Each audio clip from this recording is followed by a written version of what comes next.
Bună! Ei, Câți ani ai? 24. 24 de ani și ești cumva căsătorit? Nu, dar mi-aș fi dorit. Ți-ai fi dorit să fii căsătorit? Da, îmi doresc. Ce frumos! Cât de greu crezi că este organizarea unui eveniment în România? Nu știu, depinde de echipă, nu depinde de cine face. Adică de furnizor și de event manager, presupun, nu? Dacă e companie ceva mai mare care se ocupă cu asta și oamenii sunt profi, îți dai seama din că se mișcă repede, nu? Și cum ți s-ar părea dacă ți-ar zice de această aplicație Apiventi care te ajută să-ți organizezi evenimentul? Totul este mult mai ușor de organizat, de pus la punct, cu invitații, cu furnizori, cu event manager, cu absolut totul vizual într-o aplicație. Da, e tare, nu? Știi cum e, mă gândeam acum cum e în filme, știi, de se duc oamenii cu nevasta și aia alege florile, mâncarea, se duc și vorbesc și ce zic. Da. Mă rog, și asta cu aplicația faci din pan, nu până la urmă. Vreau să zic că dacă la 100 de euro îmi dai și o nevastă. Nu, da, acum fie vorba de noi, dacă n-ai la follow, îți dau 100 de asta de euro.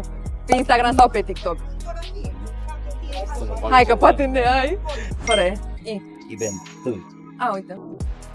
Nu ne ai. Nu, ba. Îmi pare super Da, rău, dar da, hai că, uite, acum trebuie să vă dau că o să apar, presupun, și să mă văd și eu, nu? îți mulțumim mult de tot. Bombă. Și cu data viitoare. Chiar îți Bun. mulțumesc. Pa!